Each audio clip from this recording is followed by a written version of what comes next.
I think we'll make a start. Thank you everyone for joining us this evening.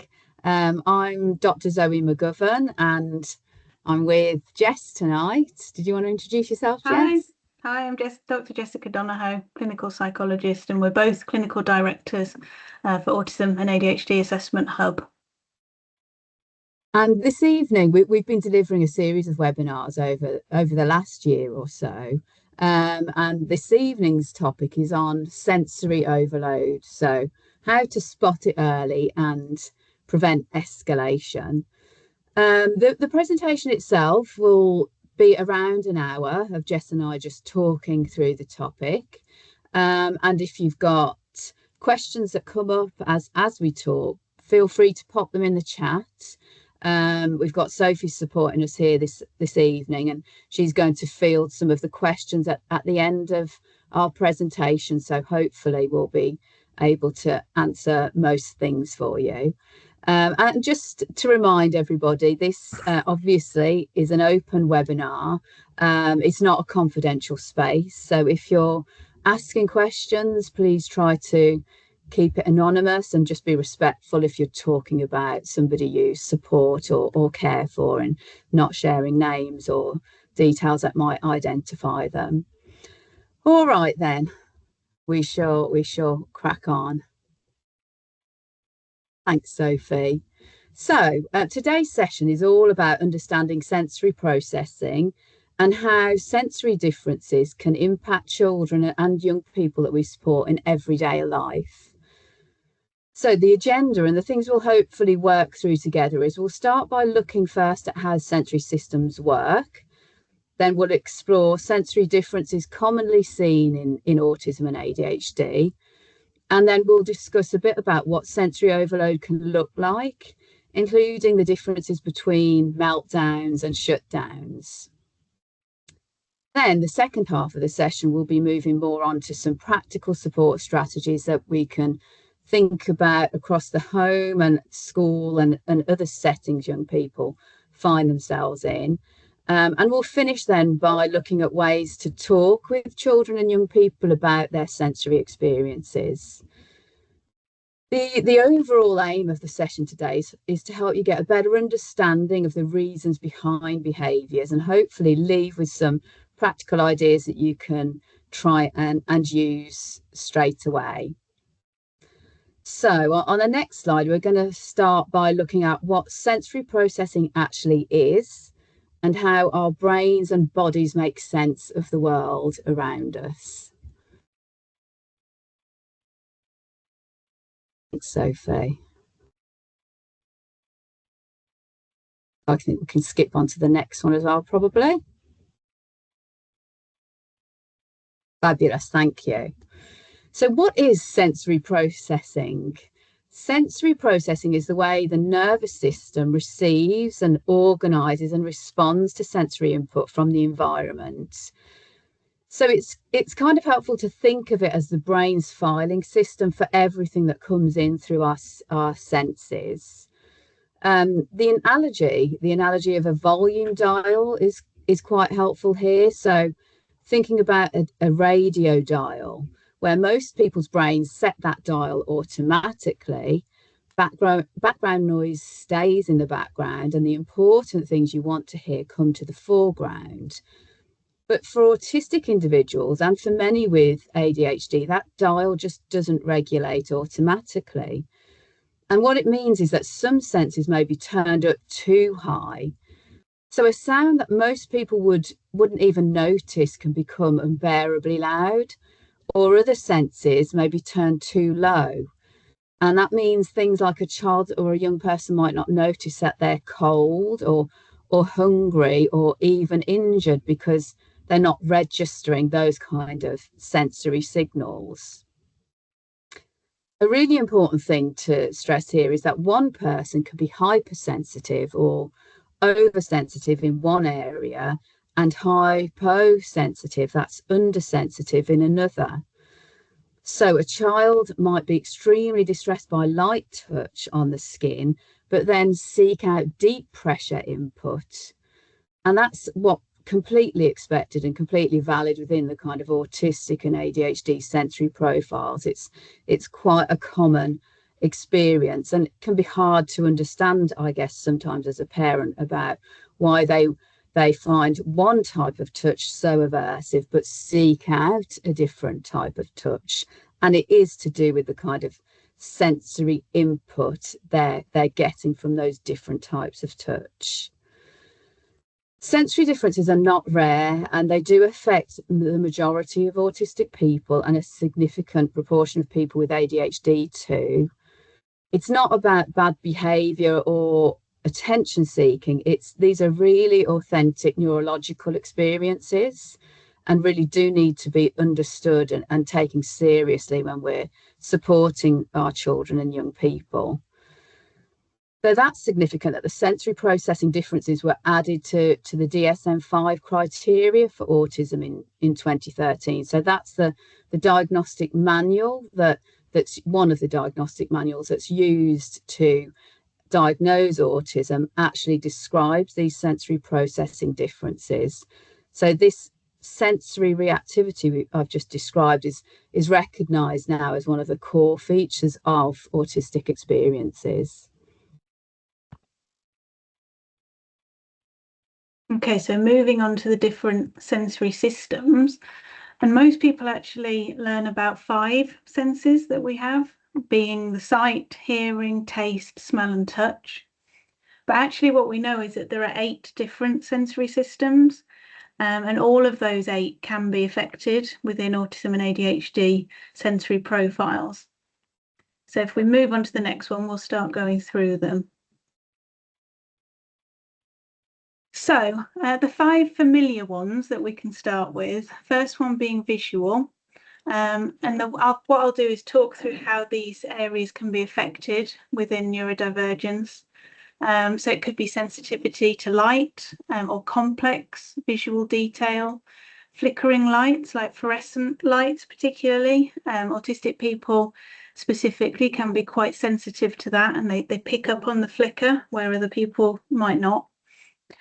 Busy patterns or fast movement that's quite difficult to process visually. And as an example, lots of autistic or ADHD children are very uncomfortable in very brightly lit spaces. And you may notice reactions to those kind of environments. Auditory is another most commonly reported difference sensory-wise within neurodivergent people.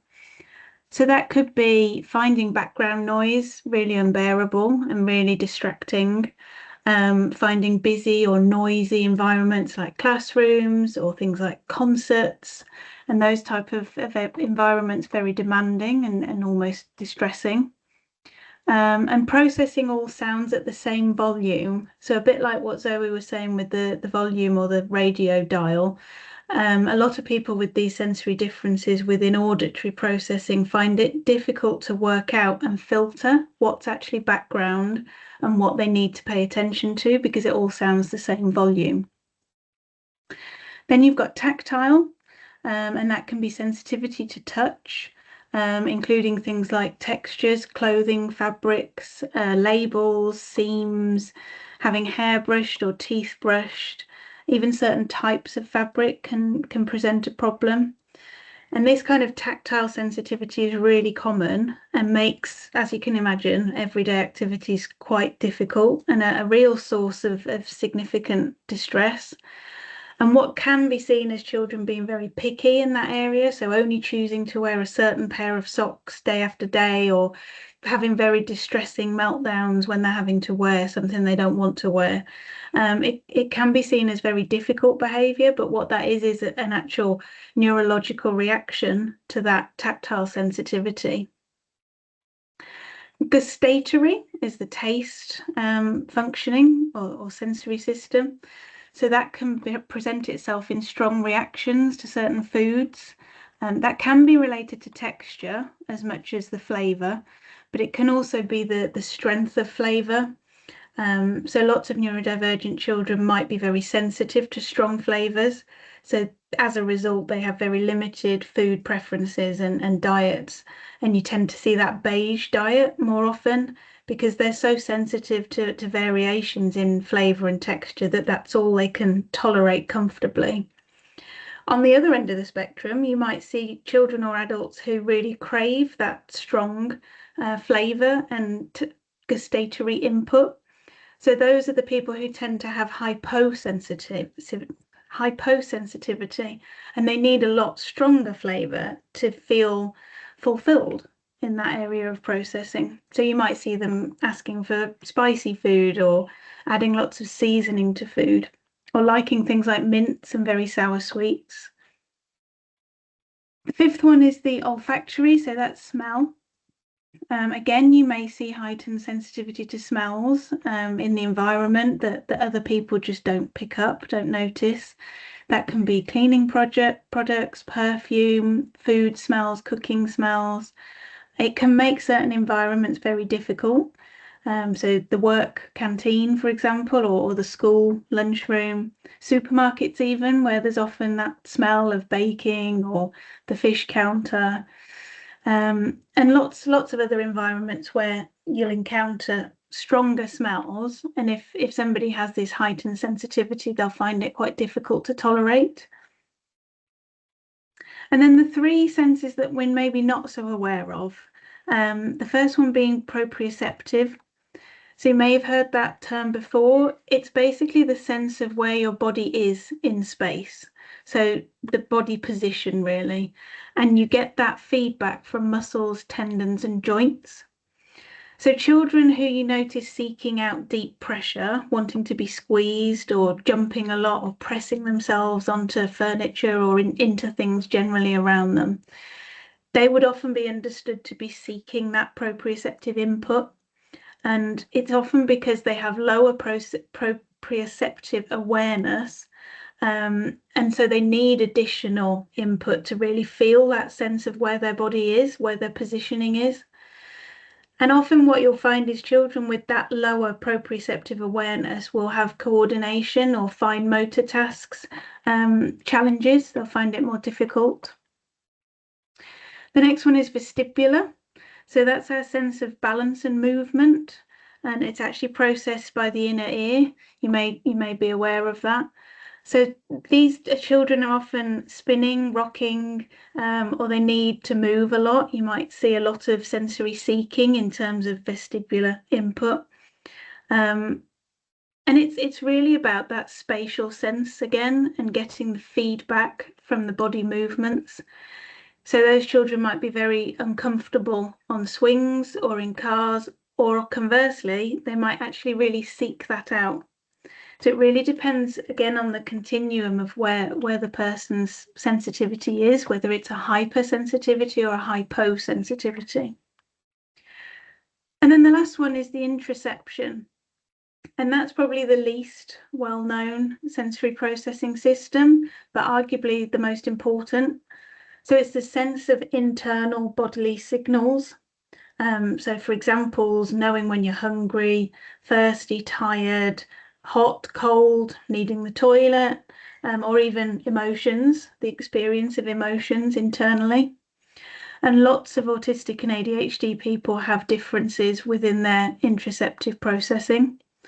It might explain why they struggle to identify emotions as easily, or why they don't seem to notice pain sometimes, or forget to eat quite often, or seem to have a very high pain threshold or illness threshold. And conversely, like with all of the other systems, they could be hyposensitive in that way, or they could be hypersensitive, where they're very much in tune with interoception, and then it becomes almost overly in tune. So you might, when we're reading through that and you're thinking about it, you might actually recognise some of those responses in the people that you know, or the young people that you're looking after. And it can be helpful to think of it in this way. It almost gives a framework for understanding those reactions that you see, and then working out what sensory system might be at play when you see those reactions. I think if we move on. So if we think then, if we start to apply that, and now that we understand a bit more about the sensory systems, looking at why neurodivergent brains process that information differently, specifically, and why nervous systems are uniquely wired within those people. So this slide goes on to explain that the neurological basis of these sensory differences and helps us appreciate why those sensory differences are so very real. We've already begun to talk about how responses to sensory information is not about bad behaviour or an overreaction or something that a child can simply switch off from. And understanding the kind of brain basis can really help us as parents, as professionals, supporting our young people to be respond with more empathy and support, really, when we know that this is a neurological based response. So for autism and sensory processing, the brain is handling that sensory information differently, as Jess has just described. And a helpful way to think about this is that most brains learn to predict everyday sensations and to kind of push them into the background. So, for example, most people might stop noticing the feel of their clothes against their skin or the hum of a light in the background after a while. But for the autistic child, the kind of filtering system isn't working in the same way. So those everyday sights and sounds and textures or smells can stay strong and noticeable instead of just fading into the background. So you can imagine if you're experiencing all of those things in the same way every time without being able to push them into the background, it can make the world feel much more intense and busy and tiring because you're experiencing all of that sensory input at the same time, struggling with that turning the dial down to certain senses. Research is also suggesting that parts of the autistic brain may respond more strongly. So the child may genuinely be taking in even more sensory information at once than the neurotypical brain. For ADHD and sensory processing, the main issue is often with the filtering and attention. So the brain can find it harder to block out unimportant sensory information and input.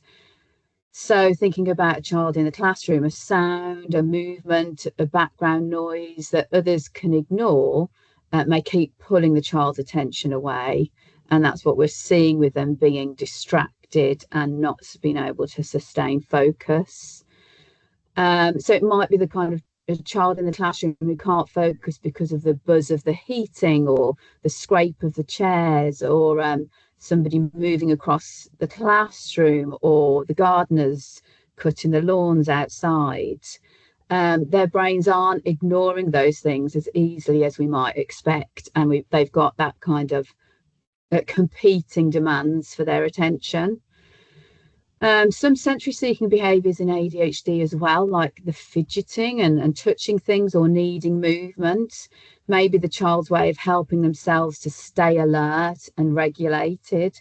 So they're seeking out what Jess has described as proprioceptive and vestibular input to try and keep alert and to try and keep some focus and to stay regulated.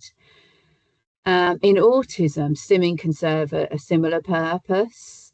So when it's safe, those kind of behaviours, the stimming behaviours, the movement behaviours are often something that's really helpful and important for the young person's regulation rather than something we would want to work towards stopping. And as we know, many children and adults will be both autistic and have ADHD. So when that happens, the sensory differences can be especially strong because both sets of challenges may be happening at the same time. And I think that's useful to kind of think about when you're seeing your young person struggling, is to stop and think about what sort of sensory experiences are they having in this moment, in this particular setting? What things are they over responding to? Are they struggling to filter out? And putting yourself in their shoes, really, to think about the impact each environment might be having on their sensory system. Thanks, Sophie. So we've already mentioned hypersensitivity and hyposensitivity. So thinking about that distinction is really important, because that's what helps us to make sense of behaviors that seem to kind of contradict each other, if you like. So we mentioned already that hypersensitivity is being over responsive in one kind of sensory system, or maybe more than one. And that is where the sensory threshold is too low. So that means a small amount of sensory input is experienced as large and overwhelming amount.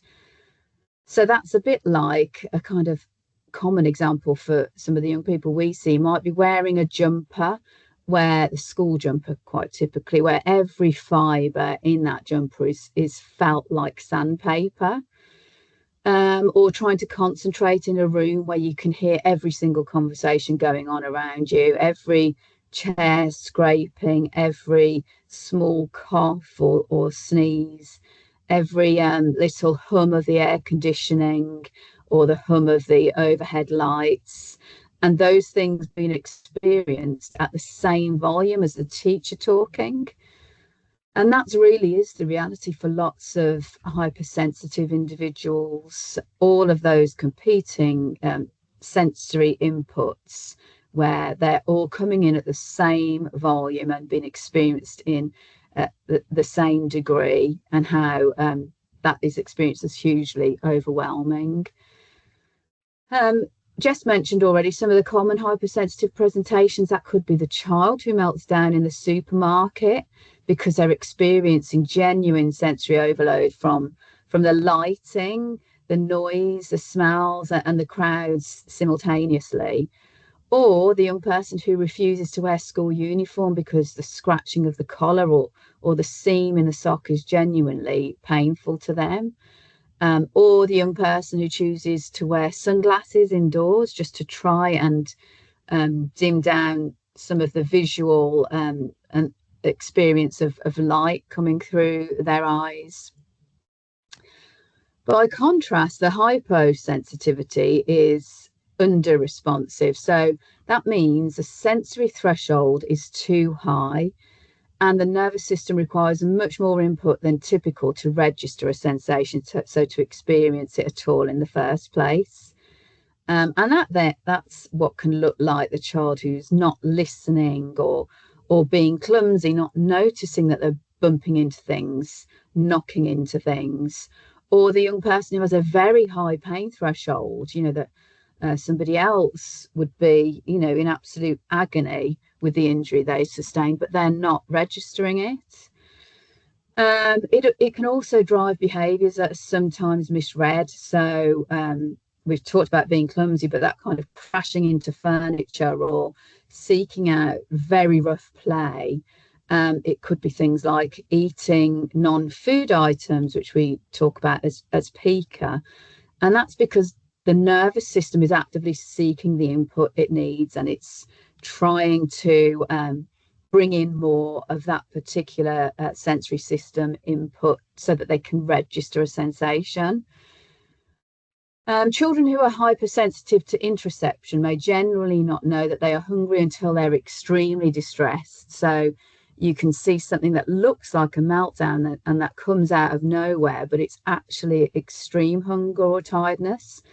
So they're not noticing those little early hunger pangs or stomach rumbling until they realise they're absolutely ravenous and have to eat right here, right now. And tiredness as well, the same, not noticing they might need to take some rest until they absolutely kind of crash and burn. Critically, the same child might be hypersensitive to sound, so can't tolerate noisy environments, and hypersensitive to proprioception, so crashing into walls and seeking deep pressure. And that might feel like it's inconsistent and hard to understand how the two things can co-occur together, but it is genuine, and that's the individual's particular sensory profile. And it will be different for each autistic and ADHD person. And understanding your young person's particular sensory profile in terms of the sensory systems that are impacted and whether they're over responsive or under responsive in those different systems can be really, really helpful. Sometimes we can work that out ourselves by observation and talking to the young person and working out what's happening in different environments that's triggering their sensory systems. But sometimes it can be if you've got a young person where sensory issues are particularly tricky part of their autistic or ADHD profile, it can be really helpful to get a specialist OT to do a comprehensive sensory assessment, because some of these issues are quite complex.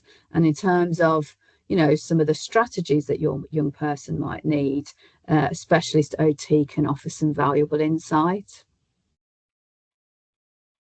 I'm just thinking it's important to say as well that everybody has their own individual sensory profile, neurodivergent or neurotypical. But I suppose if you're looking at a neurotypical sensory profile, we will still have hyper and hypo sensitivities, but not to the same degree as within neurodivergence. So everybody will have certain things that they're sensitive to and they try to avoid or they dislike, and certain things that they particularly like, and that might be unique to everybody else that they know, but it doesn't necessarily mean that makes them neurodivergent. It's just that the other way around, neurodivergent people will more often than not have quite an extreme sensory profile, if that makes sense. Yeah, that's a really good point, Jess. And I think that's the key thing, isn't it, in assessment that we're looking for, is that actually that young person finds particular sensory experiences either like really aversive. We're talking about, painful kind of experiences they're describing, which is different to a neurotypical's kind of sensory preferences. We've all got sensory preferences. The difference is for a neurodivergent person is that some of those experiences are really aversive, really distressing, and really painful, or likewise offer great joy, and bring great comfort and pleasure. So yeah, we'll move on now to what that actually looks like, that extreme distress, and when sensory input is really too much, sensory overload, and what does that actually look like in practice? Thank you. So it's actually a cycle, but it'd be too difficult to get it in a circular shape. But it's one of the most important things to try and take away from today, because it addresses that issue of things seeming to come out of nowhere. So these very extreme responses and meltdowns, and parents getting very frustrated because they just don't understand where it's come from. And actually what this explanation gives you is the idea that actually it doesn't come out of nowhere. It very rarely comes just quickly like that. And it's often been building, but maybe not noticeably. So sometimes it's helpful to think about the sensory processing systems like a bank account. And every sensory demand that somebody experiences throughout the day, and if we think about children, it can be the noise of the playground at lunchtime or playtime, scratchy uniform all day, the smell of the canteen at lunchtime, an unpredictable day as well on top of all of that. Every time something like that is applied to the young person, it's almost like making a withdrawal from the bank account. And when that account gets to zero, the system then goes into overdraft, which is where you have sensory overload. And actually, you can fill the bank account back up again. So rest and usual routine or sensory comforts, things that the young person particularly seeks out for regulation, or preferred activities that they like to do, time in a safe environment, all of that will fill the bank account back up so that they're then able to tolerate further sensory input. But if you don't fill that up, you then enter the overdraft more and more, and the reactions then become more and more overt and extreme. And what's important to know about that is that actually that baseline or that starting balance, if you're thinking about a bank account, isn't the same for everyone. And it can change on different days as well. So, for example, a child who slept badly the night before, their starting balance is lower. A child who's got an upcoming school trip or activity in school that they're worried about, or they're feeling poorly, anything like that that's affecting their sense of well-being in any way, lowers the starting balance. And then if we think about masking that you might have heard about or come across, so that's where young people and adults, they mask their authentic behaviors and ways of being in order to fit neurotypical norms. So within a school environment, that might be mimicking the social behavior of peers, so copying what other people do, stopping themselves doing things that make them feel regulated, like stimming behaviors. So masking basically all of their regulatory processes and coping strategies. And actually that in itself, the masking lowers that starting balance for somebody. And they're almost starting the day already in the overdraft. And then they move so that those sensory demands accumulate throughout the day. And then they start moving into what we'd call the amber zone. And actually that's when you first might notice subtle signs of sensory overload or the beginning of sensory overload. And that's the window of opportunity to prevent things progressing further. So at this time, it's possible to intervene, to try and fill up the bank account again, to offer alternatives or interventions and different coping strategies. And that amber zone varies for each person, and the signs of being in the amber zone varies as well. So you might see things like a little bit more irritability, more withdrawal, a bit more sensory seeking, which can seem a bit converse if we're talking about sensory overload, but it will be sensory seeking of the input that they find calming and regulating. That might include stimming, for example. They may become more distractible. So you notice that they're struggling to pay attention or to focus and filter out the background. They might start covering their ears. They might start mouthing things or chewing more. And actually, one of the things that you can do is learn what your child or the children that you're looking after, what their individual amber zone signs are, because that's the point at which you can change how things progress. And then we get to the actual overload. So that's when the sensory threshold for that person is exceeded. The nervous system's completely overwhelmed, and you see those very extreme, obvious reactions that can be a meltdown or a shutdown. And actually, the important thing to remember is that more often than not, the trigger of that meltdown is rarely the cause. So it's often something quite small that seems to just push them over the edge, literally like the straw that breaks the camel's back. And what's important to remember is it's not that small event, it's not that particular trigger that's caused the sensory overload. It's been a build-up of all those different sensory demands throughout the day, and sometimes beyond that day, sometimes things that have happened during the week or even earlier.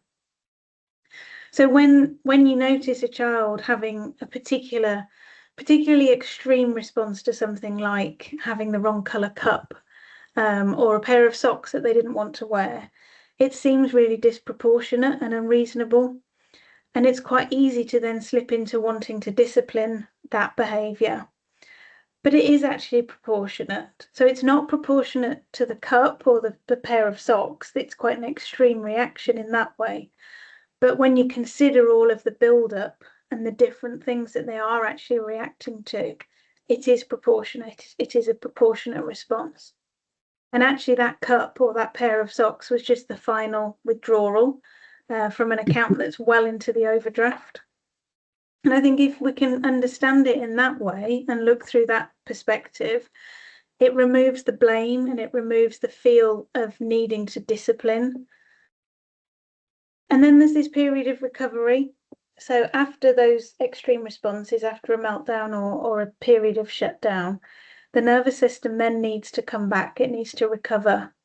And at that point, the best thing to do is provide a low demand, low sensory environment for that young person to regulate and to return to their baseline. And at that time, telling them off, trying to talk to them about it, trying to get compliance in any way or giving consequences is not going to be effective. They won't be able to listen and take on board any new information really in that frame of mind, and it will become counterproductive because you're then adding further demand onto a completely overwhelmed nervous system. So really the priority is making them feel safe and allowing them to rest and regulate their emotions and their nervous system again. Thank you, Sophie. You were just saying, Jess, weren't you, in the last slide about understanding your child's amber zone and those early warning signs, and that's what this slide goes on to do, is recognizing those signs of overload so that we can intervene before it tips into meltdown or shutdown. And when we're thinking about those signs of sensory overload, it generally falls into these kind of 4 categories. So physical, behavioural, emotional, and cognitive. The physical signs are always going to be probably the most obvious, the things you'll see immediately. And that might be things like covering ears or eyes as like a literally direct attempt to reduce a sensory input. We might see rocking or spinning as a sort of self-regulatory behaviour. And that's because the rocking and spinning, if you remember, we talked about those being vestibular and proprioceptive sensory behaviours. That kind of vestibular and proprioceptive input helps the nervous system to calm. So by doing that, your young person is trying to find ways of calming their nervous system down. You might hear your young person talking about physical complaints like headaches or stomach aches, and that's really quite common and genuine, because the stress response to sensory overload can cause those very real physical symptoms. The kind of behavioural signs might be, as Jess has mentioned already, an increase in stimming, so their kind of repetitive movements or behaviours. That's often a sign that the nervous system is working really hard to regulate. And we've also mentioned, haven't we, thinking about stimming not as bad behaviour, but it's a vital kind of self-regulatory tool. We should be supporting that, not encouraging young people to suppress it, as long as it's safe and done in a safe way. Behaviours that kind of appear aggressive or destructive, that's usually a later sign. That we're seeing that when every other kind of self-regulatory strategy has been overwhelmed. And it's remembering that kind of behavior, the aggression or the destruction that we might see is communication. It's not defiance. It is their response to that sensory overload. Emotional signs are things like sudden emotional shifts, apparently fine to extremely distressed. That can be a sign of overload, a bit like Jess just described, that kind of the straw that broke the camel's back, if you like. So their bank account has been completely overloaded. And finally, it tips into kind of demonstrates itself through a sudden emotional shift. And that kind of emotional dysregulation is common in both autism and ADHD, and it's really amplified by the experience of sensory stress. In that kind of state, you might see what we sometimes describe as dissociation. So that kind of glazed look or that not present look. And that's a sign of kind of shutdown beginning because of the sensory overload. Central nervous system is shutting down, and the young person begins to become unresponsive. Cognitive signs under sensory overload, those kind of higher cognitive functions go offline. So they're not processing information in the same way because the brain is basically prioritizing survival. You'll probably have heard of the fight, flight, freeze response. That's what the young person is experiencing at that point in of sensory overload, and that's why that they're just functioning on that survival. They're not processing complex language or instructions you might be giving. They're not hearing it. A child who was reading 10 minutes ago might be unable to process a simple instruction. So you're noticing a real shift in them in the classroom. And that's because the nervous system is doing exactly what it's designed to do under threat. It's protecting itself. And again, you know, when you're seeing a young person who seems to have gone offline in that way, it's not defiance and it's not a choice. And I think understanding that it really helps to prevent like huge frustration on both sides, that kind of going offline and becoming unresponsive, not processing simple instructions. Is this that shutdown beginning? It's not a defiance or an ignorance or not choosing to be difficult. This is their nervous system being completely overloaded. So we've mentioned, haven't we, several times as we've gone through the presentation so far, is really important to remember that everybody's profile is different, and just being tuned in to observe and understand your own child's individual profile, to be kind of thinking about, well, what are their early signs? What is their amber zone? Because we know that every autistic and ADHD person's sensory experiences will be unique. And what can really help is working with young person during calm moments to try and identify their signs, helping, particularly as children grow up, older children, teenage years, helping them to self-report, you know, what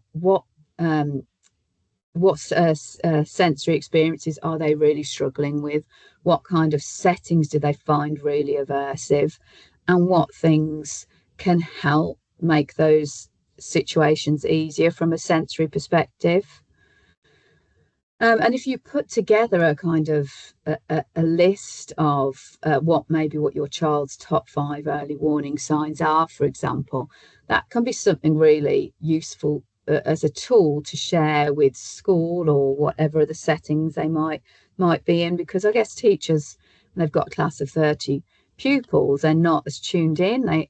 They're not going to notice the kind of maybe the subtle amber early warning signs. So if you can help them with that and make that kind of collaborative with the young person, it can be a really helpful tool.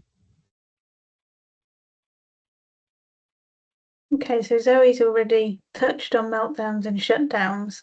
Like it says there, they're two very different responses, but to the same experience of basically sensory overload or nervous system overload. But they're quite often misunderstood or confused with each other, and understanding the difference is quite important. So, you can see on there we've got kind of signs of or characteristics really of a meltdown versus a shutdown. I suppose the most important thing to remember is that actually a meltdown's not a tantrum, and it may often be described as a temper tantrum and bad behaviour, but it makes a very big difference the way you understand it, because a tantrum is goal directed behaviour. So the child's trying to get something or avoid something, and they'll stop the tantrum when that happens. So when they get what they want, or accept that they're not getting what they didn't, or sorry, accept that they won't get the things that they're trying to avoid. And during a tantrum, they're aware of what they're doing, they're aware of their audience, who's observing, who's around them, and they are aware of their behavior. The difference is in a meltdown, that they don't have that awareness. It's a neurological event, it's not behavioral. So the fight or flight response has already been triggered by the sensory overload, and the nervous system goes into the survival state, survival mode. So they can't any longer access rational thinking or language even. And it's not that they're being manipulative and choosing to behave in that way. They're completely overwhelmed and they need safety, they need containing, and they need regulation. So we've already touched on this, but trying to discipline it as a behavior, trying to communicate and reason with them during these meltdowns, or applying consequences at the time is not going to work. And actually, it can make it a lot worse. It can extend and intensify the meltdown, because essentially you're affecting their sense of safety in that moment. You're adding additional demands that they are going to perceive as threats. So what meltdowns actually look like can be very different across different children. Some children might cry a lot, they might become very clingy and want to hold on to you. Some might do the opposite and become quite physical and aggressive towards the people around them. Some might run away.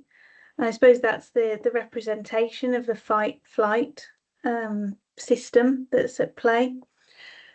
And actually, what they do within their meltdown doesn't matter as much as understanding what's going on behind it.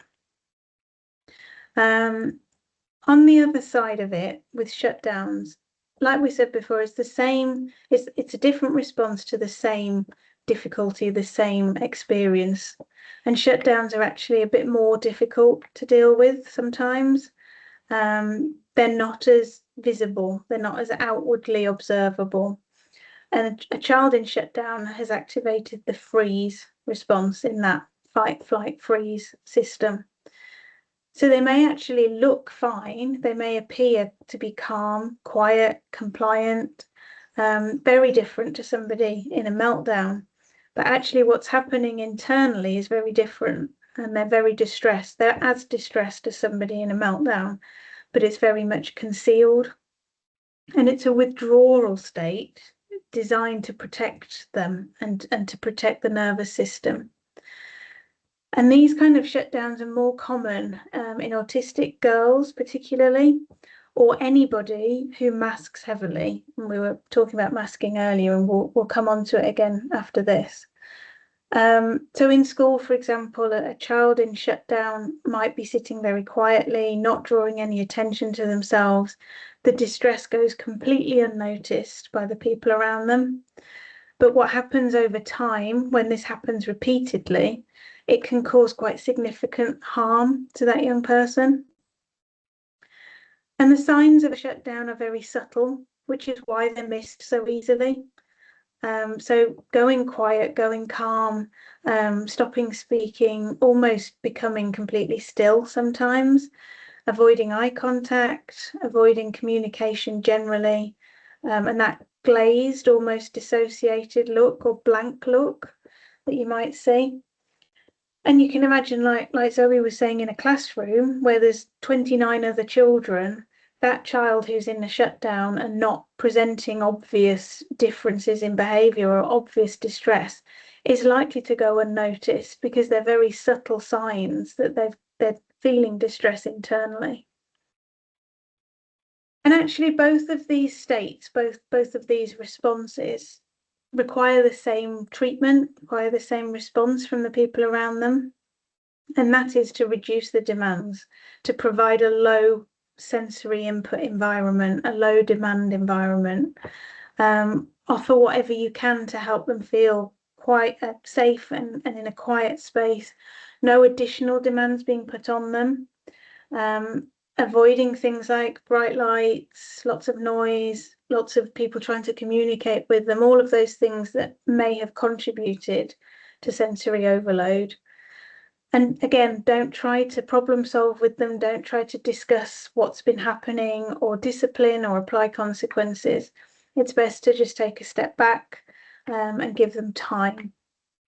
The conversation about what happened can happen, but it needs to come later.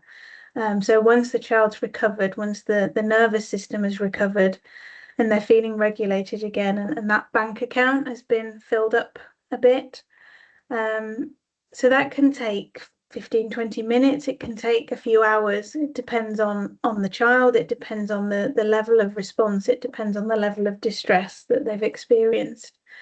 And again, that's where your individual understanding of that particular child comes into play. So understanding how long the recovery time is and when to go in and try and talk about things and offer solutions. So the best thing you can do actually when there's a meltdown or a shutdown going on is to offer that kind of what we would call co-regulation. So it's demonstrating and it's modeling emotional regulation, a low demand environment, you presenting as very regulated, your nervous system supporting their nervous system to regulate. And what's really important about that is it's not a technique that you're teaching, it's part of the relationship. And you might see that sometimes, you might see people specifically and consciously not reacting and not responding to meltdowns or shutdowns, but just being there and just being present. And that's what we would term co-regulation. So they're staying calm, they're modeling the calmness that they're hoping that the young person will be able to achieve through that co-regulation.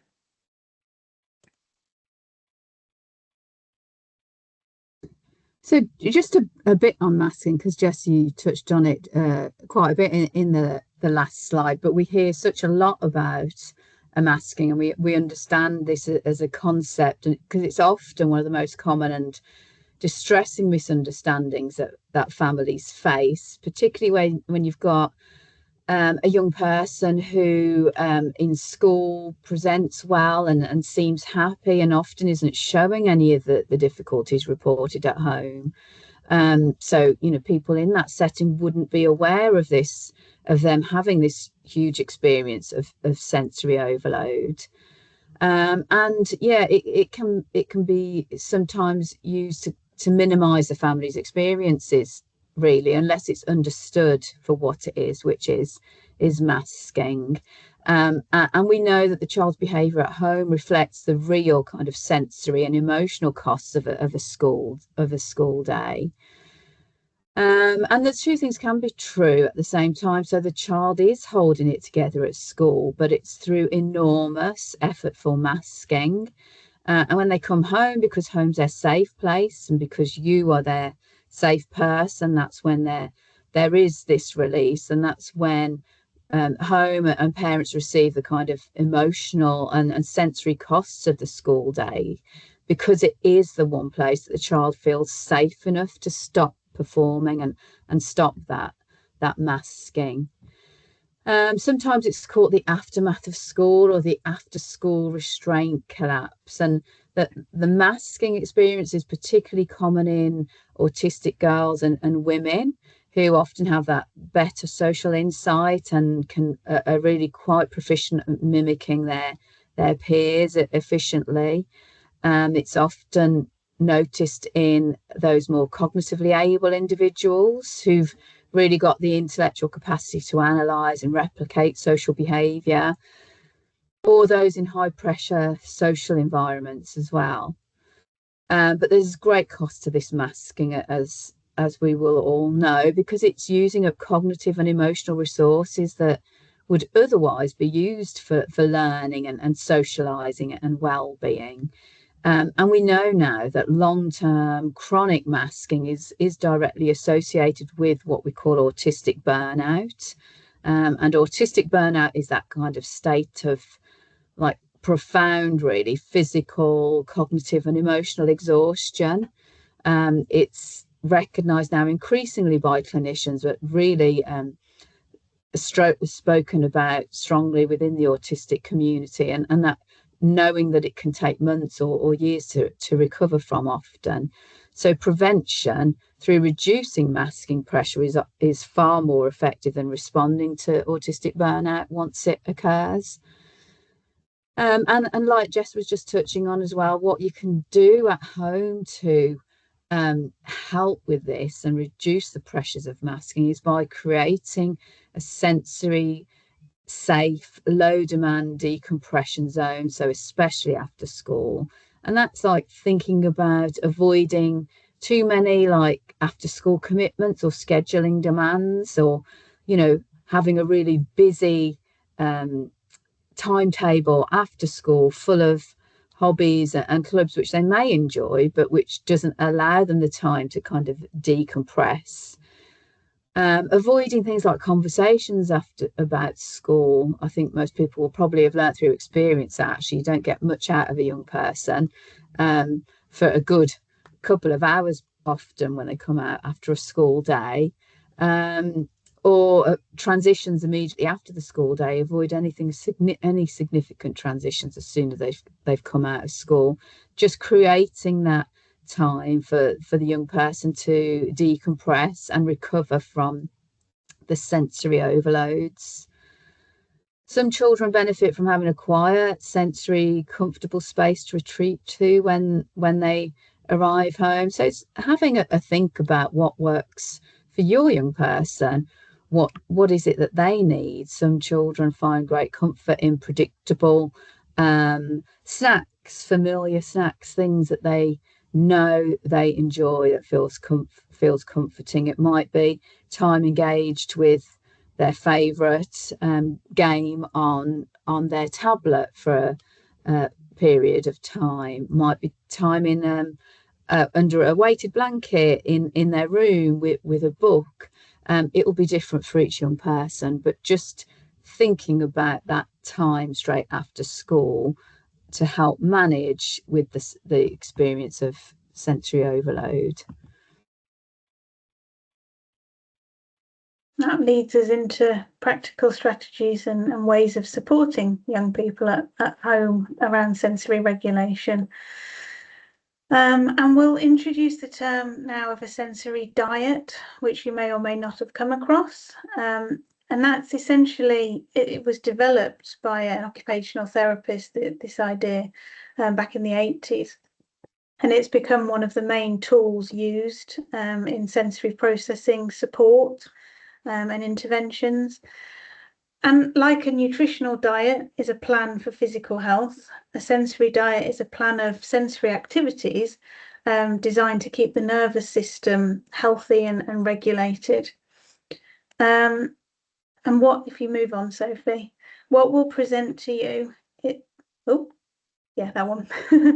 What we'll present through this are basically general themes and principles that can be applied by parents and caregivers generally, but if a formal sensory diet is required and would be particularly helpful, we'd advise seeing a paediatric occupational therapist who can actually do a formal assessment of a child-specific sensory profile and then a sensory diet based on that. But these are just ideas that you can think about whether they might work or even try them out with your young people.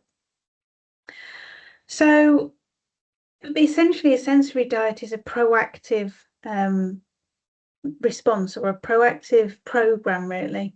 And a lot of people find themselves responding reactively when there's these sensory processing difficulties. So supporting the young person after a meltdown or a shutdown. And actually, in contrast to that, the sensory diet is shifting to more of a proactive approach.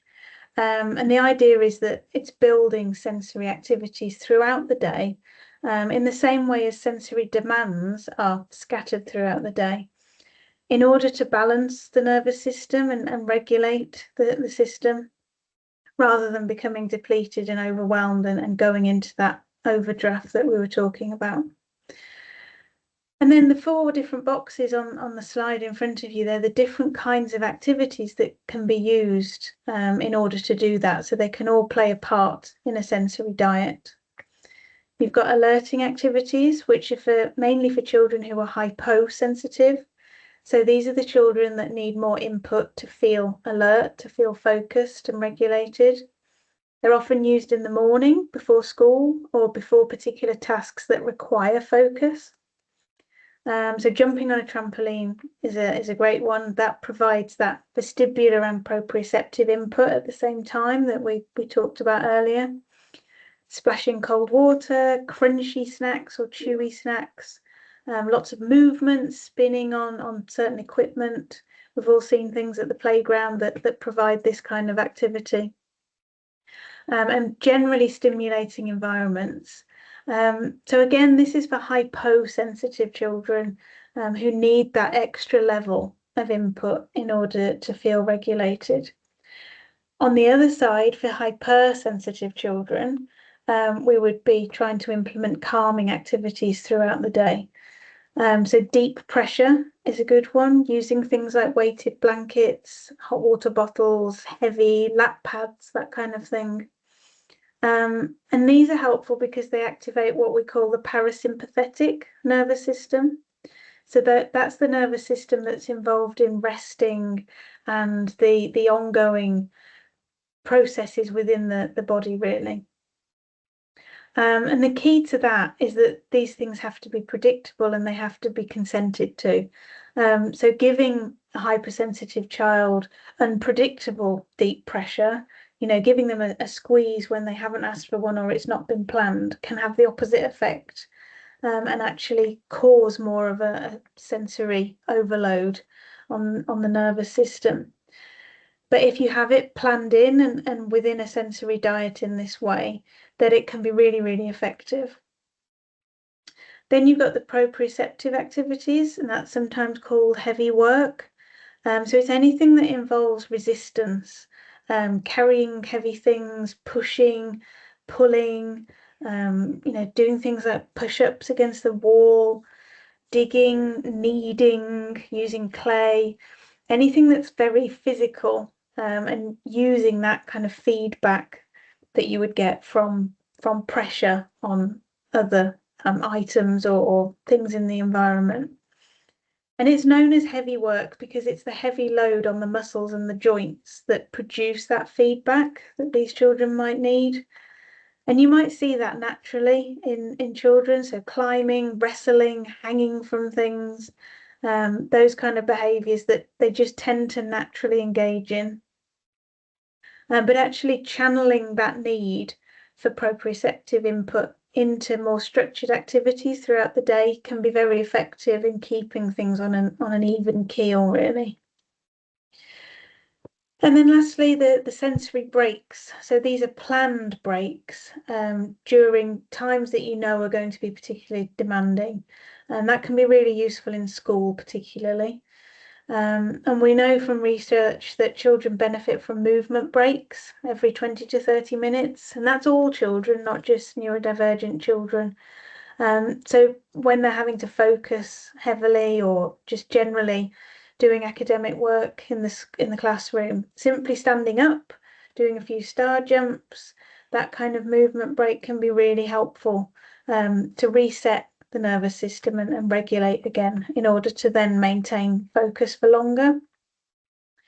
Obviously, for neurodivergent children, where they have more of this sensory overload, then more regular movement breaks or withdrawal breaks into a low demand environment can be really helpful for them. And that might be a particular area of the classroom. It might be a separate room altogether, but a quiet space, low demand, and low sensory input can be really useful to then help manage and tolerate the other sensory aspects of the day. At home, it can be a tent, sensory tent, and you can put various tools within that they can engage with, a kind of den for them. Noise cancelling headphones can be really helpful because that provides a break in itself. It's cutting out the auditory input. So as the example says there for transitions, it can be really useful maybe moving between classrooms and moving through the busy corridors to provide or allow noise cancelling headphones. And it makes that particularly demanding experience a bit more tolerable. by removing the auditory stimulation. I think if we move on, there are more specific. Yeah, the next couple of slides, we're going to think about a bit more about some of those things you've touched on already, Jess, about the differences we can make in our environments, those kind of spaces that we can control. So at home, thinking about practical adjustments at home and in school and in the wider community. Thanks, Sophie. So home is the environment that you'll have most control over. And thinking about how we create a sensory safe environment at home, we can focus on these three key areas. So, Jess, you've mentioned this a little bit already, but having a designated sensory retreat space is often one of the highest impact changes that a family can make. It doesn't need to be an entire room. It could be a corner of a bedroom. It could be a tent under a desk or a pop-up den. The key features of that are that they're low sensory demand spaces, where there might be dim lighting or muted colours and reduced clutter. A really comforting place for a young person to retreat to, and reduce the amount of sensory input they're managing. Within that space, there could be kind of soft, comfortable textures, and then access to what we call calming sensory tools. The really important thing about those sensory spaces is that it's the child's choice about when to use it. It should never be a kind of a punishment or a consequence or a sort of threat. I think you need to get to your sensory space now. I think you need some time out. The important thing is it's under that child's control, and it's their choice, because it needs to be a really pleasant and happy experience, rather than something that happens just at really difficult times. Jess has mentioned some of the specific sensory items already that some children benefit from. There are weighted blankets. There are really careful instructions about how to use weighted blankets. So I'd always take advice on that in terms of how heavy the blankets are. That's definitely something that needs to be researched and planned for quite carefully. The same with compression vests. But things like chewable necklaces and fidget tools like the ear defenders or noise cancelling headphones, they're all legitimate therapeutic tools. And, most schools now, in becoming a bit more inclusive and understanding SEND needs, are being more flexible with children's access to these things when there's a good rationale for doing so. Another factor is thinking about routine and predictability. So we know that uncertainty is a major driver of anxiety for autistic and ADHD children, young people and adults. And that anxiety will significantly lower the sensory threshold. So predictable routines is really helpful in that they reduce the cognitive load and the anxiety of not knowing what's coming next. And then that in turn raises the sensory buffer, which might be why some weeks you find your young person can tolerate certain sensory environments where it feels like they don't have a particular problem in that setting, and other weeks they do. And it might be because there are other things going on in the background that are raising or lowering their sensory thresholds. Things like, they might be struggling with more uncertainty. They might be generally feeling more anxious, so their sensory threshold is lower.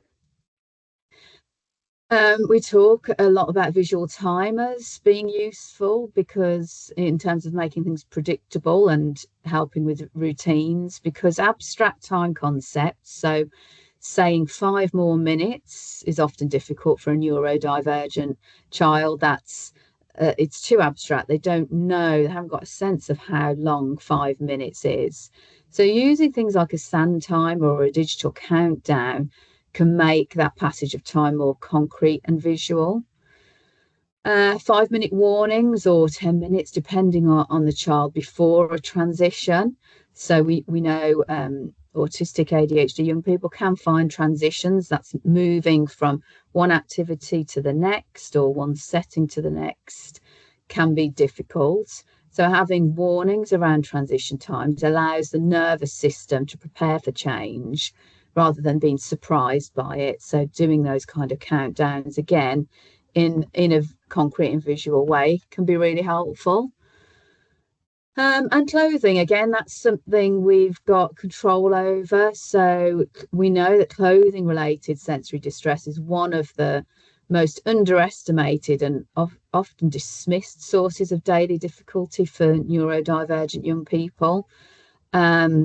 We hear a lot of young people talking about the experience of certain fabrics, of seams in their socks or on their tights, and fastenings or buttons, and the feel of that against their skin being genuinely painful. Not just discomfort or like mildly unpleasant, but as like a real experience of pain. So that does need to be taken seriously. And working with your young person to identify comfortable clothing and advocating for them with school for flexibility on uniform when we know certain aspects of the school uniform is difficult for them is a really important practical support. Because I guess if you've got if you're hypersensitive to the feel of the shirt on against your neck all day or the itchy jumper on your skin, it's lowering your sensory threshold, and it's really not conducive to you being able to engage with learning in the classroom. You sort of set up, there's a bit of it's working against you right from the very beginning. And now we know actually there's lots of products, isn't there, on the market now, like seamless socks and seamless underwear, that can be really helpful for some young people. They can make an enormous difference. And then there's some clothing with inbuilt kind of it's not sensory objects, but fidgets or things within them that just are discreet and something the young person can enjoy and take some comfort in through the day. So, yeah, I think there's a lot more on the market now, recognizing these kind of sensory differences for young people.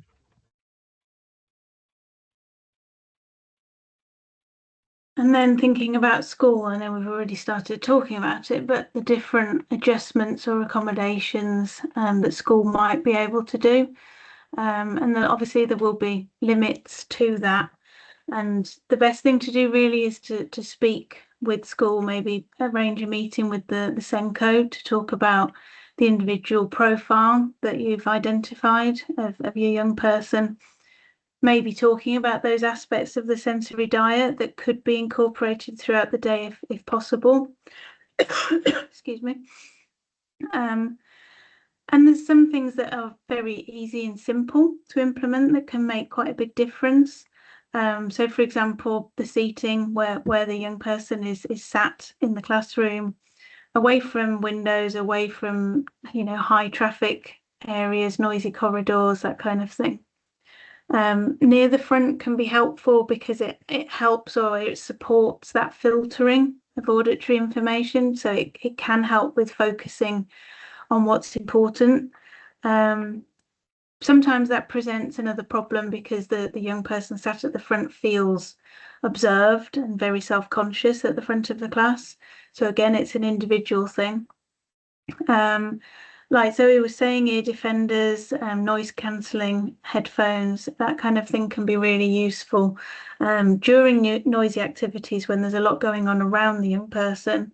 And also to block out that distressing input, but also allow further concentration. So maybe if they're being asked to do some independent work quietly, that could be a time to use ear defenders or headphones. We've already mentioned the movement breaks or sensory breaks and access to that quiet space, which can be helpful. Lunch times, so the playground can be a really challenging place for hypersensitive children. And actually, it might be that it's best to offer them an alternative, so a quiet space instead of going out onto the playground at lunchtime. Because it's not just the noise and the sensory input that's involved in the playground, but it's quite a lot of unpredictability. It's not structured in the same way as the classroom is, so it can feel very demanding, particularly to neurodivergent children. Things like fire drills or other disruptive, unpredictable events, giving advance warning of that can be really helpful. So something like a fire drill where they don't know it's going to happen, it can be really genuinely traumatic. It can be very distressing. So to have advance warning of that, it will still probably be distressing because of the unpredictability and the noise levels, but at least knowing about it in advance can help to tolerate it. We've already mentioned things like flexibility around uniform, allowing different alternatives for things like where to sit at lunchtime. If there is a way of the young person being able to sit somewhere a bit quieter, or maybe in a smaller group rather than as part of the larger lunchroom. And then something that is often termed a sensory passport. So it's similar to what we were saying about an individualized sensory profile and a sensory diet to help manage young people's sensory processing. But it's known as a sensory passport because it talks about the individual child, what upsets them, what helps them, what the early warning signs, so that amber zone that we talked about, are, and what their preferred strategies would be to help regulate them. And in an ideal world, every member of staff who works with that young person would have access to that sensory passport, and it would move with them through the school years. And it takes away some of that pressure for the young person to have to ask for the support that they need when they're feeling already quite distressed. So it's just a way of communicating the understanding to the people around them, so that other people can then offer some of those coping strategies or some of those preferred sensory strategies that help regulate them, and they're not having to ask for it. And there's lots of free downloads available online if you just search for it, a sensory passport template, for example. You can download it, fill it in, and then discuss with the school and ask them to put it on the file, basically, for the young person. And then what we haven't mentioned that maybe we should is the EHCP plans, which I'm sure a lot of people will be familiar with and possibly even have for their young person. So essentially, if the school isn't able to meet need and provide accommodations without additional funding and support, then an EHCP can be sought and applied for. And actually, sensory needs are a significant part of that plan, and any difficulties around sensory processing can be included, particularly if an occupational therapist has done a sensory assessment and prescribed a sensory diet. And actually, an EHCP might be a way to access that OT assessment.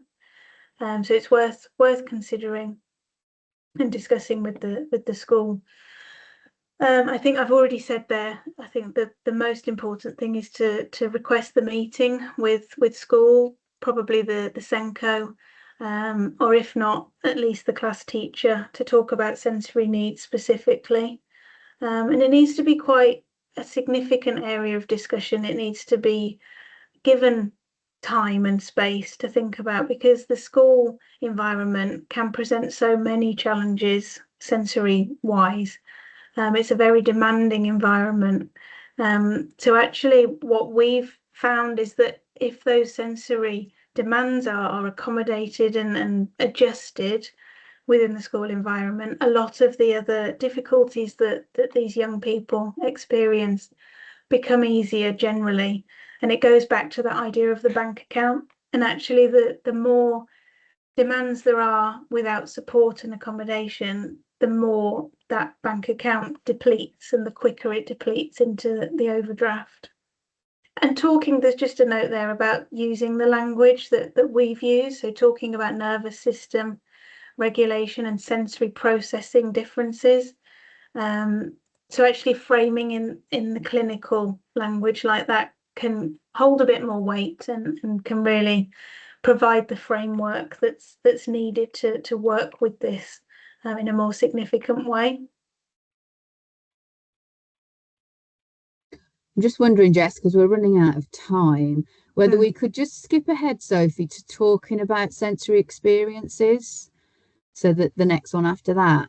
Yeah, perfect. Just to think about how we could talk with our young people about sensory experiences, because this is really important. And actually, what we want to be able to do is support young people to be able to advocate for themselves, to recognise things that they're finding difficult, and to be able to ask for their own adjustments and accommodations as they go into adult life.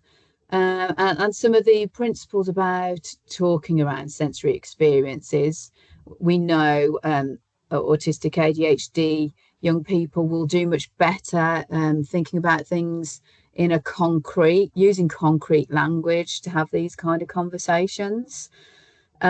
Because of the differences in interoception that we mentioned right at the beginning, they're likely to really struggle to identify and name like internal states. So when we're trying to understand their sensory experiences, abstract questions like "How are you feeling?" That's going to be genuinely very difficult for them to answer. So try to ask more specific questions like, "Are your ears hurting? Is it too bright? Or does your tummy feel funny?" That gives them then something more concrete to respond to, and helps you build up a bit of a better picture. In relation to that, thinking about sensory language, using body scan techniques, so going through each sense systematically, can be something taught from quite a young age to help build up that kind of sensory self-awareness and help young people to be a bit more in tune perhaps with what's going on in their bodies and how they're responding to different sensory experiences. Really importantly is validating and not minimizing their sensory experiences. So, quite tempting, I suppose, sometimes to respond with, well, it's really not that loud in here. Even if you kind of mean it kindly, it's giving the child the message that their experience is wrong. And then that's quite confusing and distressing for them, because it contributes to them learning to doubt and kind of dismiss their own sensory experiences, which is going to create difficulty for them then in self-advocating in the future. So validating doesn't mean you have to share their experiences. It just means you're recognizing it by, offering feedback like, "I can see that feels really intense right now." And just acknowledging it in that way is really very powerful and can prevent escalation, because the young person understands that you get it, that you're hearing them, and that you're trying to understand. We've mentioned self-advocacy a few times already, but in this respect, it's having those kind of pre-prepared phrases to use when they're under stress, because we know verbal communication is likely to go offline quite quickly when they're feeling overloaded. Having some pre-rehearsed and low-effort phrases that they can use at times of overwhelm, things like "I need a break," or "This is too much," "My ears are hurting." Some of those pre-rehearsed low-effort phrases can still be accessible when like more complex, longer language isn't.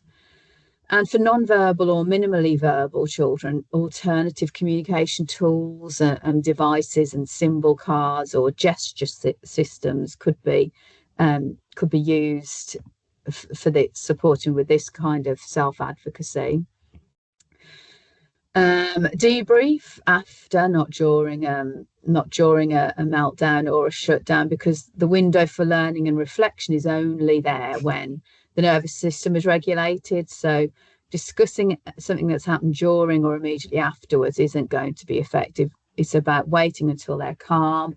Sometimes that might be, the next day or a considerable time afterwards.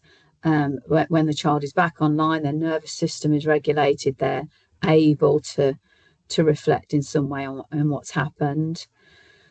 Involving the child is really important. So helping them to have some agency in their own support plans has definitely been shown to have better outcomes, even for younger children. So again, it's that asking them what their experiences are, helping them develop some language for describing it and validating their experiences.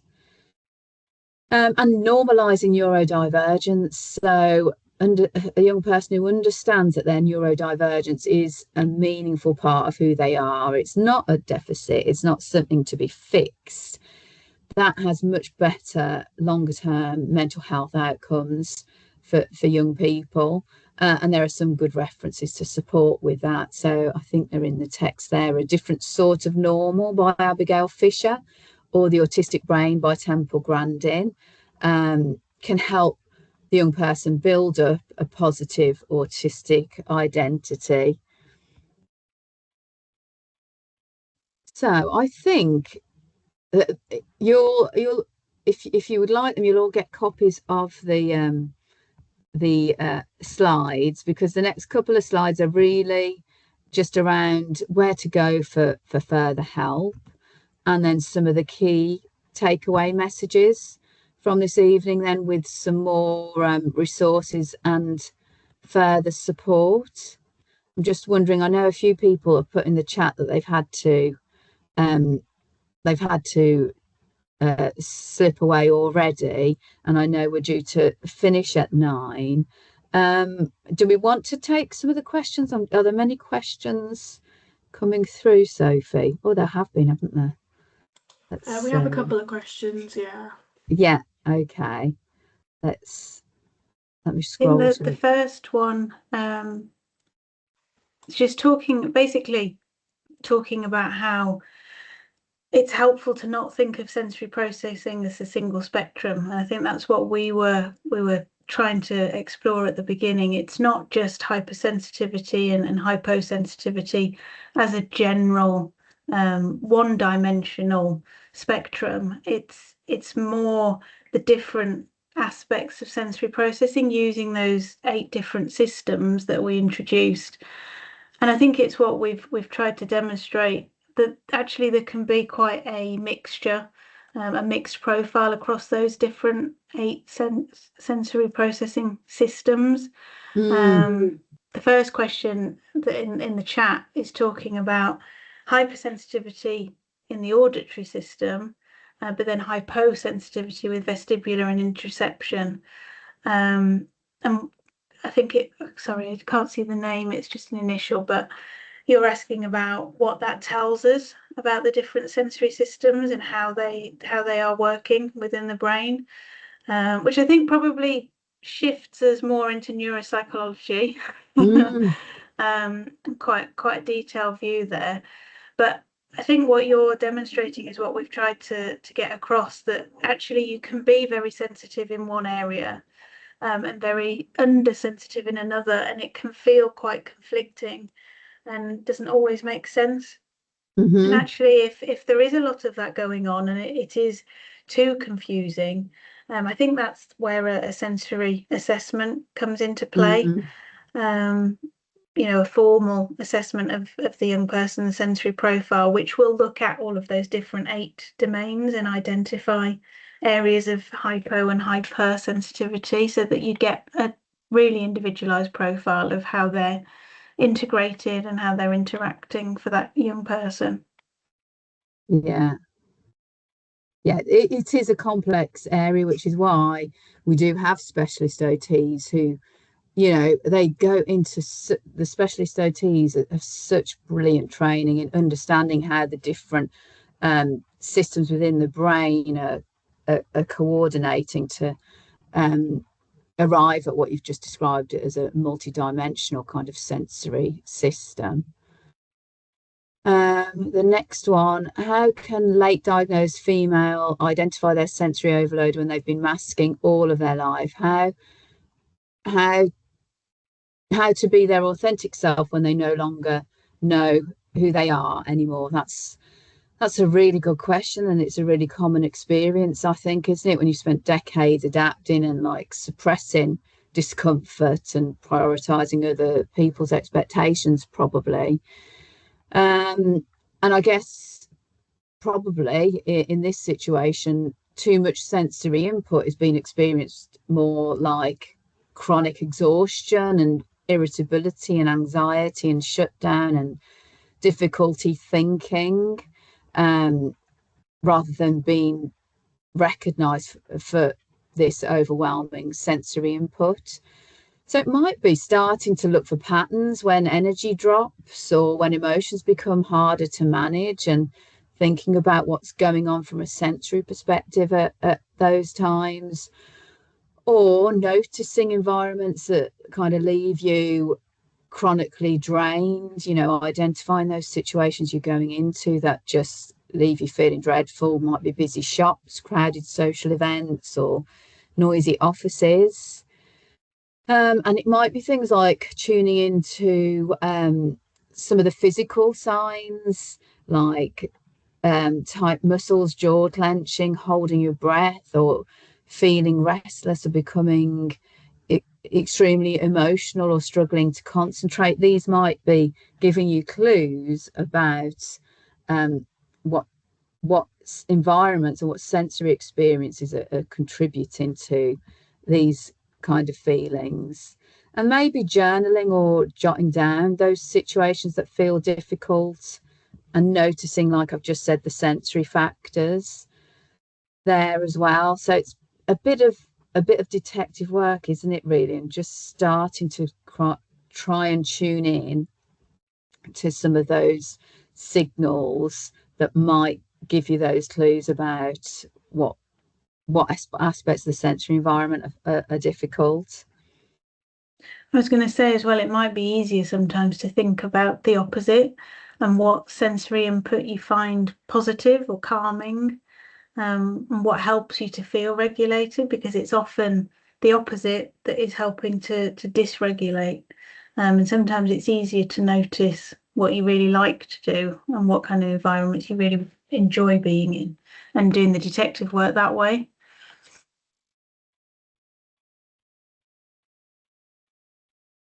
Yeah, I'm just reading the next one. Understand cutting tags out of clothes and our young person covering their ears, but this presentation gave insight into lesser known questions we have, like why run away and hide in small spaces, why say you don't recognise a setting you've seen so many times. I thought it was just a poor sense of danger alone, but it seems this could also be sensory based overwhelm. Yeah, definitely those are good examples, actually, that the young person trying to find that safe space to retreat to, like under tables, clothing rails in shops, could well be in response to sensory overwhelm. So I'm glad that it's helped with thinking about it maybe in a different way. Next one is about ADHD medication, which is a bit of a broader topic and somewhat of a minefield. But just to briefly answer that, and you can come back to us in writing after if you want more information about it. But getting a private diagnosis shouldn't mean that you can't access medication. But what's important to know is the route to medication. So if you're using a service for a private assessment and diagnosis, inquiring about the route to medication, and beyond as well. So if you're hoping to transfer a private prescription into the NHS and have it prescribed through the NHS, then you need what's known as a shared care agreement. And you would have to check with the GP if that is something that they are willing to do with a private provider. So it doesn't mean that you can't access the medication if you go privately. But what's more important is thinking about the longer term plan. Mm-hmm. And I think we'll probably have to make this one the last one for this evening. But I think Sophie's put in the chat, if we haven't been able to answer your question, we will try to do so after the session. And this question is about only noticing a young person's distress when they're at the amber stage and that when they're too overwhelmed to use coping strategies. And that's a really common issue, isn't it? Because they're 7, so they're still developing interoception. That's that kind of awareness of their own internal body signals. So they're not seeing it or not experiencing it until it's a bit too far gone. You can try and make it a shared kind of detective project for the family, for the young person and adults, to try and look for the green to amber signals. So those clues that appear before she's feeling overwhelmed, and that they might be really quite subtle. So it might be, just talking a bit faster, the pace of their language increasing, becoming maybe a bit sillier or a bit more impulsive, or noticing a bit more fidgeting or movement, or asking repetitive questions, maybe becoming a bit more controlling and rigid. Subtle changes in facial expression. It definitely is a bit of detective work, but looking for those early indicators that suggest the nervous system is working a bit harder.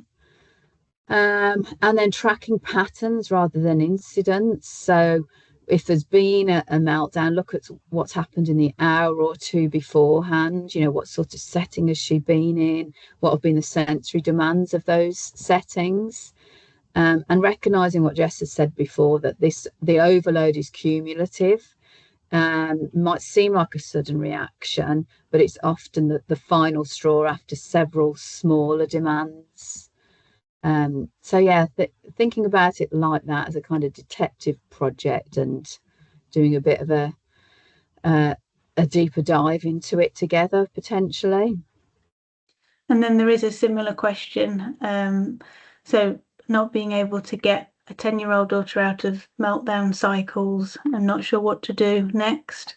So similar kind of detective work, if that's possible, following that same approach. But I suppose if it's something that you've already tried and finding it really difficult to identify triggers and particular sensory areas of sensitivity, that might be where you think about a pediatric sensory assessment. Like we've said before, that's a specific formalized assessment of sensory processing, looking at all of those different 8 domains. And there is, I think it's in the handouts when you get them, there is a particular network that you can look at for OTs that specialise in these types of assessment, the Sensory Integration Network. So that is a private, it's a network of private provider OTs. But if you have the ability to go down that route, that's where we'd point you towards. And then there is one particular book to recommend if you take one away to think about. It's called The Out of Sync Child. Lots of people find that really useful. Obviously, it's only really relevant for young people rather than adults. And I know somebody's actually asked a question about doing a presentation on adults, which we will take back and consider for the next one. It's interesting, actually, isn't it, that all of this has been focused on young people. And thinking about it, it's probably because as we move into adulthood, everybody learns to kind of manage their sensory profile, or at least mask it in different ways. And it becomes less evident. You don't tend to see adults displaying the same reactions and responses, although they may still be feeling the same level of distress. I think it's partly because in adulthood you've got a bit more control, haven't you, over what sort of situations and environments you put yourself in. So you might just decide actually to opt out of certain social situations because they're just too demanding, or have a work setup that suits you more than perhaps the school's setting did. So I think that's part of the difference as well for adult experience. But it's still another interesting one to explore together. All right, then. It takes us over time, doesn't it? It does. Yeah. Thank you, everybody, for joining us this evening, and all of your really interesting questions and feedback. We do have a programme of more webinars, I think, planned, Jess, don't we? So keep an eye on our social media platforms, and keep an eye out for the next session. We'll be running probably not next month, the month after, I'd imagine. Yeah. They're usually every 6 to 8 weeks. All right. Thank you. Thank you, everybody. Bye-bye. Bye.